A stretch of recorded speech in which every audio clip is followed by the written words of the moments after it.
10वीं वर्ग के लिए भूगोल विषय लेकर आया हूं। और आज का जो चैप्टर है, जैसा कि आप देख रहे हैं, वन एवं वन्य जीव संसाधन। तो इस चैप्टर के बारे में पहले भी हम ऑब्जेक्टिव क्वेश्चन का आंसर कराए हैं आपको, और आज जो है वो सब्जेक्टिव क्वेश्चन लेकर के हम आपके सामने हैं। और इस चैप्टर के जो इम्पोर्टेंट ऑब्जेक्टिव क्वेश्चन हैं, जो जैसा कि अभी परीक्षा की तैयारी हो रही है झारखंड सरकार द्वारा, अति लघु उत्तरीय, लघु उत्तरीय और दीर्घ उत्तरीय, तो ये तीनों तरह के क्वेश्चन से हम आपको रूबरू कराएंगे अभी। तो पहला क्वेश्चन हम लेते हैं, अति लघु उत्तरीय प्रश्न का ये क्वेश्चन है, राष्ट्रीय उद्यान क्या है? अंग्रेजी में कहते हैं नेशनल पार्क। तो नेशनल पार्क वह सुरक्षित क्षेत्र है जहां प्राकृतिक वनस्पति यानी पेड़ पौधे, प्राकृतिक सुंदरता, आप जानबा करते हो कि जहां वन है वहां क्या पूछना है सुंदरता का, तथा वन्य प्राणियों यानी उसमें रहने वाले जीव जंतु पशु पक्षी जो भी हैं को सुरक्षित रखा जाता है, राष्ट्रीय उद्यान कहलाता है। अब समझ गए होंगे कि राष्ट्रीय उद्यान क्या है। तो राष्ट्रीय उद्यान में प्राकृतिक वनस्पति को, उसकी सुंदरता को बनाए रखने के लिए ये जंगल के वन के और वन्य प्राणियों को सुरक्षित रखने के लिए व्यवस्था है वहाँ, तो इसको हम राष्ट्रीय उद्यान कहेंगे। अंग्रेजी में इसी को कहते हैं नेशनल पार्क। अब हम अगला क्वेश्चन लेते हैं कि एक सींग वाला गैंडा भारत में कहाँ मिलता है, इसके लिए कैसी भूमि और जलवायु अनुकूल है? तो स्टूडेंट, यह जो जानवर है एक सींग वाला गैंडा, ये मेरे ख्याल से, जैसा मेरा अनुभव बता रहा है, कि दुनिया में शायद भारत में ही केवल ये पाया जाता है। और भारत में भी इसके लिए जो उपयुक्त जलवायु है वो हमारे देश का जो पूर्वोत्तर भाग है, असम है, पश्चिम बंगाल है, उसका उष्ण एवं आर्द्र दलदली क्षेत्र, उष्ण एवं आर्द्र कहने का मतलब कि वो क्षेत्र ज़्यादा वर्षा वाला क्षेत्र है, और इसीलिए जो है सो ये प्राणी उधर है, यानी इसी जलवायु, इसी तरह के जलवायु का वो जानवर है।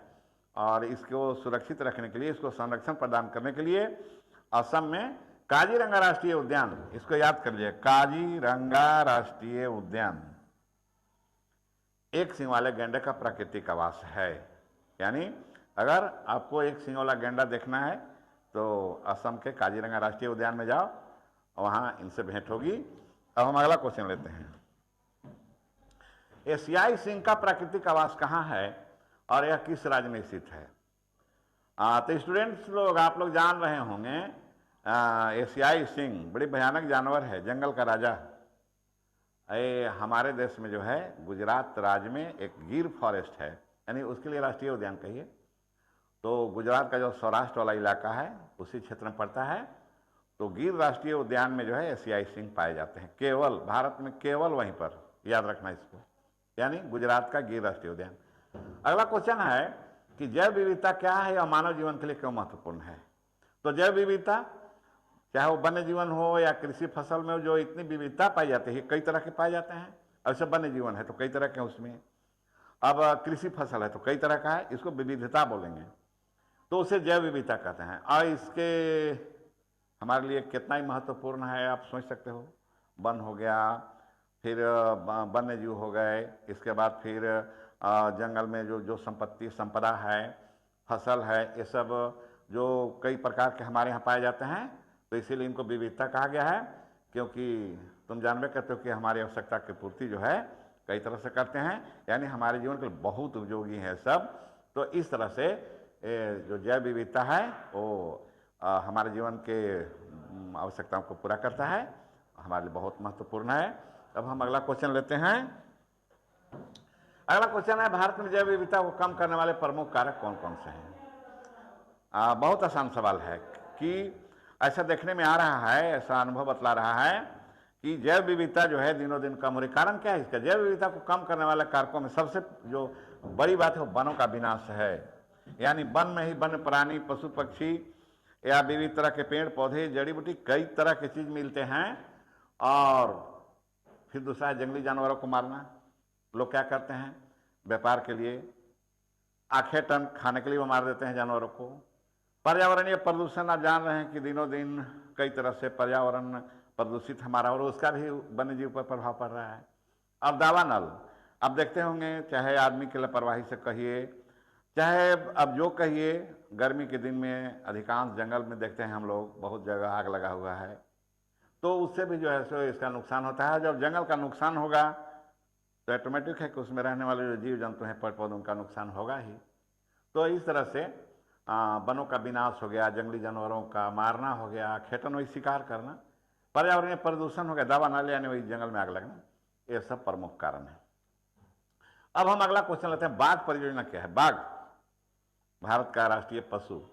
बाघ परियोजना विश्व की बेहतरीन वन परियोजनाओं में से एक है और बाघों के संरक्षण तथा बचाव के लिए इसकी शुरुआत 1973 में की गई है।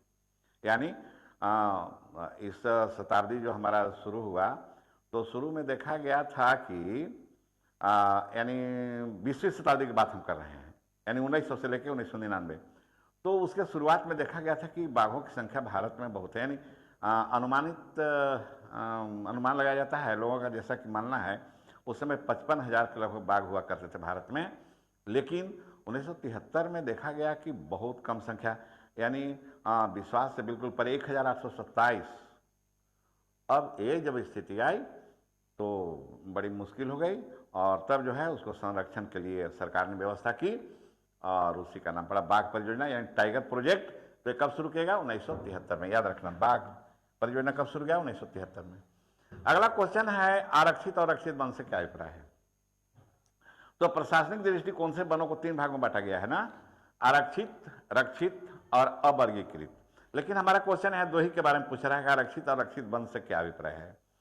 तो आरक्षित और रक्षित वन ऐसे वन को कहते हैं, ये अस्थायी वन क्षेत्र, यानी इसको काटने की अनुमति नहीं है, कोई भी ये नहीं काट सकता है, और इनका रख रखाव काहे के लिए कहते हैं? इमारती लकड़ी, यानी कीमती लकड़ियों के लिए, और वन पदार्थ, वन से मिलने वाले जो बहुत से वस्तुएं हैं, और उनके बचाव के लिए, या जंगली जीव को भी कहिए बचाव के लिए। तो इस तरह के वन को आरक्षित और रक्षित वन, आरक्षित और रक्षित दोनों में थोड़ा सा अंतर बताएंगे आगे इसके बारे में। तो इस तरह से आरक्षित और रक्षित वन क्या है? एक अस्थायी वन है और इसका रख रखाव काहे के लिए किया जाता है? इमारती लकड़ी के लिए किया जाता है, वन पदार्थ और वन्य जीवों के बचाव के लिए किया जाता है। तो हम अगला क्वेश्चन लेते हैं इसका, वनों से हमें क्या लाभ है, व्याख्या कर। बहुत बढ़िया क्वेश्चन है, जरा सा देखिएगा। वन हमारे जीवन में कई तरह से उपयोगी हैं। वनों में होने वाले लाभ को प्रत्यक्ष और परोक्ष 2 तरह से देखा जा सकता है। प्रत्यक्ष और परोक्ष मतलब एक तो दिखाई पड़ेगा आपको और एक दिखाई नहीं पड़ेगा, तो लाभ 2 तरह का, प्रत्यक्ष परोक्ष। प्रत्यक्ष का मतलब जो सामने हम रोज देख रहे हैं, और परोक्ष का मतलब जो दिखाई नहीं पड़ रहा है लेकिन उसका ये लाभ हमको मिलता है। तो प्रत्यक्ष रूप से होने वाले लाभ, जैसे जलावन के लिए लकड़ी लाते हैं लोग बिन करके, ठीक है। दूसरी बात, इमारती लकड़ी मिलता है हमको।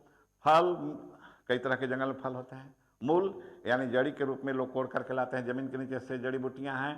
तरह तरह के पशु पक्षियों के आवास है, घर है, आश्रय है, शेल्टर है उनका, ये हो गया प्रत्यक्ष जो हम लोग रोज देखते हैं। अब परोक्ष क्या है? तो परोक्ष रूप से होने वाले लाभ, जैसे मृदा अपरदन को रोकना। आप जानते हैं कि पेड़ जो हैं वे मिट्टी को अपने जड़ के द्वारा बांधे रहते हैं, तो वो मिट्टी को कटने से बचता है, यानी अपरदन से। दूसरा, तेज हवा की गति को कम करता है। अब जानते हैं कि हवा जब तेजी से आती है, यानी आंधी तूफान के रूप में आती है, तो वो बहुत नुकसान पहुंचाती है। लेकिन ये जो पेड़ होते हैं वो क्या करते हैं? उसकी गति को कम कर देते हैं। वायुमंडल में कार्बन डाइऑक्साइड तथा ऑक्सीजन के अनुपात को संतुलित रखना। और अब जानते हैं, बहुत बचपन से पढ़ते आए होंगे कि पेड़ जो हैं वो ऑक्सीजन देते हैं, कार्बन डाइऑक्साइड ग्रहण करते हैं, तो वायुमंडल में जो है इनके अनुपात को संतुलित करने वाले हैं ये। और वातावरण को शीतल बनाना तथा वर्षा को अपनी ओर आकर्षित करना शामिल है।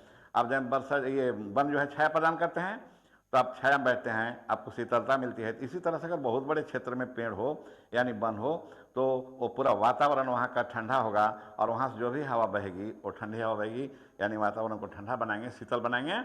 और ऐसा कहा जाता है, वैज्ञानिकों का अनुमान है कि जहाँ वन होता है तो वन के जो पेड़ होते हैं बादल को अपनी ओर आकर्षित करते हैं, वर्षा कराते हैं। तो इस प्रकार वन हमारे लिए बहुत उपयोगी है। और जैसा कि हमने बताया, दोनों तरफ से, प्रत्यक्ष और परोक्ष। तो ठीक है, आपको समझ में आ गया होगा ये क्वेश्चन और आंसर भी। अब हम आपका अगला क्वेश्चन ले रहे हैं, उस क्वेश्चन को जरा देखें हम, कि वनों के नुकसान के प्रमुख कारक कौन कौन से स्पष्ट करें। भारत में वन था बहुत, वो सब खत्म कैसे हुआ, जरा सुनिए। भारत में वनों का नुकसान सबसे अधिक उपनिवेश काल यानी अंग्रेजों के टाइम में हुआ। वो क्या किया, यहाँ की संपत्ति को इंग्लैंड ले जाने के लिए, और इंग्लैंड से जो अपना ये लाता था तैयार माल, उसको भारत के आंतरिक भागों में पहुंचाने के लिए रेलवे लाइन बिछाया, क्योंकि उसका शासन शक्ति पर आधारित था। सैनिकों को यहाँ से वहाँ ले जाने के लिए उसको पर्यटन यथी की जरूरत पड़ता था ट्रांसपोर्ट के, तो उसके लिए रेलवे लाइन बिछाया, और उसमें जो है बहुत जंगल को काटा है वो। इसके बाद कृषि को लेकर के ये कृषि क्षेत्र बढ़ाने के लिए व्यवसाय और खनन क्रियाओं में वृद्धि से हुआ है। तो ये सब कारण से जो है सो वनों का नुकसान हुआ। स्वतंत्रता प्राप्ति के बाद कृषि के फैलाव, झूम खेती जानते होंगे, ये क्या करते हैं जंगल के लोग, जो जनजाति लोग हैं खासकर, उन लोग क्या करते थे कि जंगल के कोई भाग को काटे, उसको आग लगाए, जला करके उसी में खेती करते, एक साल खेती करते, 2 साल, फिर जब उपज नहीं होने लगता तो फिर दूसरा जगह वही काम करते। तो इस तरह से भी जो है झूम खेती के कारण भी वनों का नुकसान बड़े पैमाने पर हुआ है। और क्या हुआ है, नदी घाटी परियोजना। आप जानते हैं कि हमारे देश में बड़ी बड़ी नदी घाटी परियोजनाएँ हैं, और जरूरी भी पड़ा उद्योग के वजह से, कहा कि बिजली का आपूर्ति करना था जिस क्षेत्र में मान लो कोयला नहीं मिलता है, तो वहाँ पर बिजली उत्पादन नदी के पानी के द्वारा किए, तो बड़े बड़े क्षेत्र में जो है सो ये नदी घाटी परियोजना शुरू हुआ।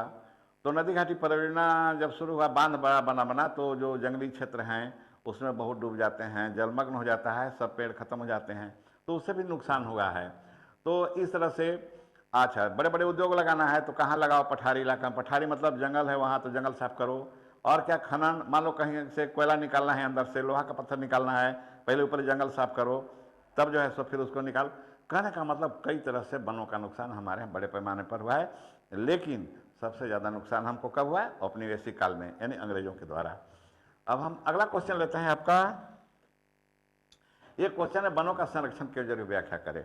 तो अभी आपने सुना कि वन कितना महत्वपूर्ण है हमारे लिए, तो अगर हम उसको बचा कर नहीं रखेंगे, संरक्षण करने का मतलब ये नहीं कि हम उसका उपयोग नहीं करें, उपयोग करें, लेकिन सोच समझ कर करें, विवेक पूर्वक करें और दुरुपयोग नहीं करें, ये हो गया संरक्षण।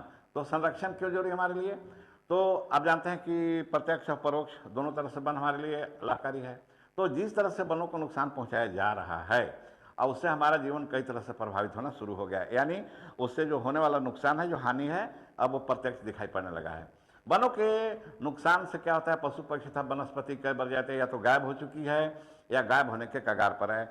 आप बड़े बूढ़े लोगों से कहते हुए सुनते होंगे, आप देहात में या शहर में, कि पहले इस जाति के पक्षी होते थे, इस जाति के पशु होते थे, इस तरह का पेड़ होता था, लेकिन आज नहीं है। तो क्या हुआ? वो कहने का मतलब वो लुप्त हो गया, गायब हो गया। और बहुत से हैं भी तो बहुत कम बचे हैं, यानी वो भी जो है गायब होने के कगार पर हैं। अच्छा, मृदा का अपरदन होता है, जानबे करते हैं कि जब पेड़ हट जाएगा जमीन पर से, जमीन ढीला ढाला हो जाएगा, वर्षा की बूंदें जब पड़ेगी तो मृदा का अपरदन होगा, तो उससे नुकसान हो रहा है। वर्षा की कमी होना, अच्छा आपको हम बताए हैं कि वन जो है वर्षा को आकर्षित करते हैं, वन नहीं रहेगा वर्षा कम होगी। जलवायु परिवर्तन हो रहा है, इसी के चलते आप देखते हैं समय पर बारिश नहीं हो रही है, और हो भी रहा है तो जितना चाहिए उतना नहीं हो रहा है, तो वो भी एक ठो है। पर्यावरण प्रदूषण, ये सब जो है वन विनाश का परिणाम माना जा सकता है। अब आप समझ गए होंगे कि वन कितना उपयोगी था। अतः अगर मनुष्य को अपना जीवन सुरक्षित रखना है तो वनों का संरक्षण करना उसका महत्वपूर्ण जिम्मेवारी होनी चाहिए, यानी वनों को बचाना, नए पेड़ लगाना, वन क्षेत्र बढ़ाना, पशुचारण को रोकना, ये सब काम हमारा बनता है, जिम्मेवारी के साथ करना होगा, तब वनों का संरक्षण संभव है। अब हम अगला क्वेश्चन लेते हैं आपका, बाघ परियोजना के विषय में संक्षेप में लिखें। ये दीर्घ उत्तरीय प्रश्न है, थोड़ा लंबा उत्तर होगा इसका। तो बाघ जानते हैं कि अति महत्वपूर्ण जाति है वन प्राणियों में, और विश्व में लगातार इसकी संख्या घटती जा रही है। वन प्रेमियों को बल्कि चिंता में डाल दिया है। हमारे देश में 20वीं शताब्दी का आरंभ था तो इनकी संख्या लगभग अनुमानित 55,000 करीब थी, और 1973 में घटते घटते यह आंकड़ा 1,827 हो गया। यह चौंकाने वाली बात थी। और इनकी घटती हुई जनसंख्या का क्या कारण हुआ? व्यापार के लिए बाघों का मारा जाना तथा एशियाई देशों में उनके हड्डियों को दवा बनाने में प्रयोग करना, ये काम करते थे लोग। अतः इनके संरक्षण के लिए सरकार ने 1973 में एक कार्यक्रम शुरू किया, जिसको कहा गया बाघ परियोजना, टाइगर प्रोजेक्ट तैयार किया गया, और जिसे बाघ परियोजना कहा जाता है। इसके लिए सरकार ने भारत के विभिन्न प्रदेशों में 27 बाघ रिजर्व स्थापित किए हैं, यानी उनको सुरक्षा प्रदान करने के लिए जो है सो इस प्रोजेक्ट के अधीन नेशनल पार्क बनाए गए, और जहाँ पर बाघों को संरक्षण दिया गया। जिनमें से कुछ का नाम हम आपको नीचे बतलाते हैं।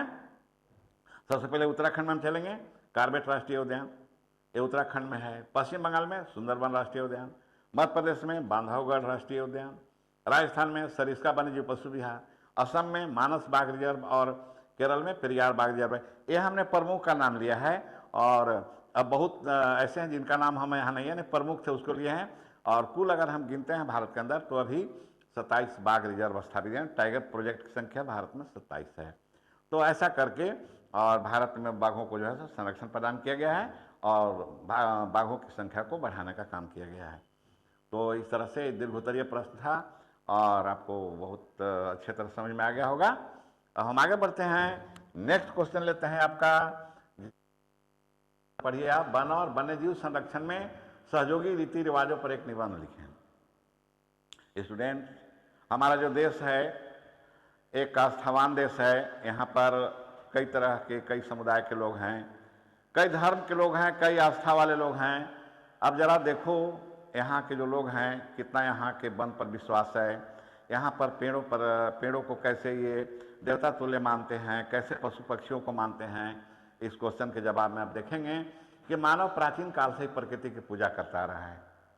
अगर आप यहाँ पर हिंदू ग्रंथों को देखेंगे, बौद्ध ग्रंथों को देखेंगे, तो सबों में देखेंगे कि जो प्रकृति के जो अवयव हैं, घटक हैं, उनकी पूजा होती है।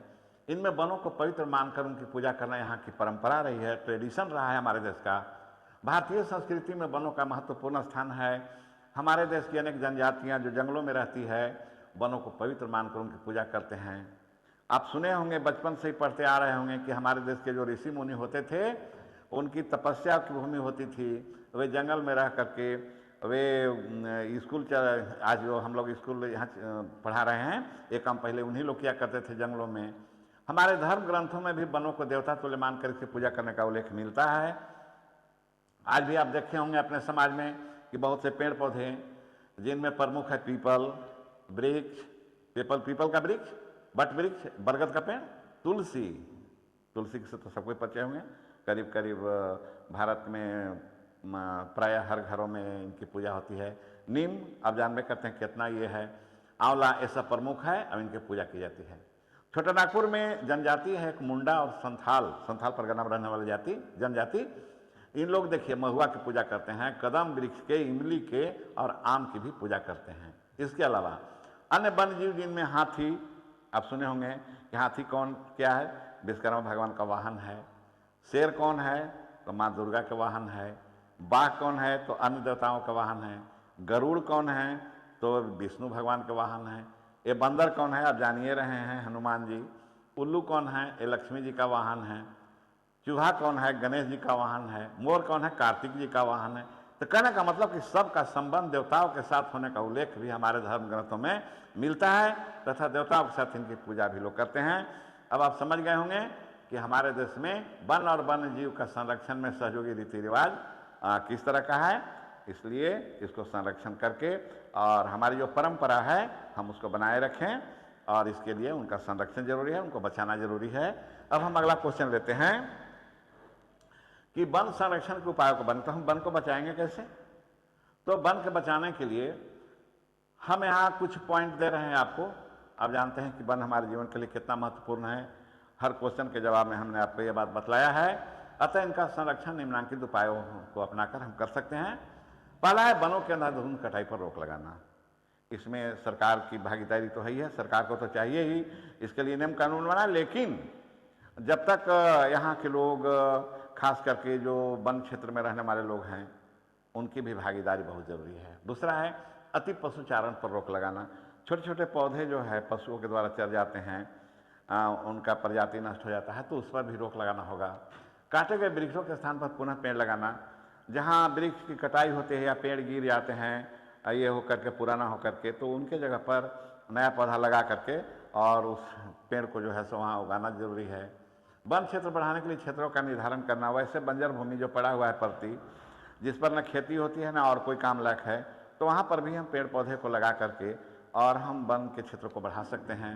इसके बाद है वनों को कीड़े मकोड़े, बीमारियों और आग से सुरक्षित रखना। तो स्टूडेंट जानते हैं बीमारी हर क्षेत्र में होता है, पेड़ पौधों में भी होता है, उस पर भी सरकार को ध्यान देना होगा। और खासकर आग से सुरक्षित रखना। ये बहुत बड़ी विडंबना है, आग से बहुत नुकसान होता है जंगल को, तो उससे बचाना बहुत ज़रूरी है।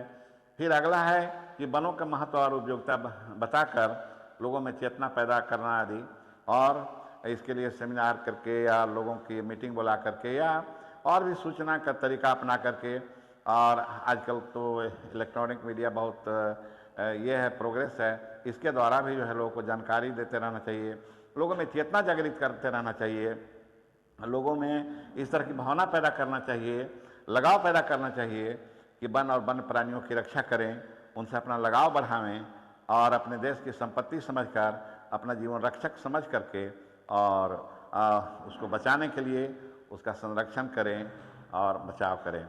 तो इस तरह से आज का हमारा जो विषय था वो यहीं तक था। और स्टूडेंट्स, फिर हम अगले वीडियो मिलेंगे आपसे, और तब तक के लिए हम आपसे विदा लेते हैं।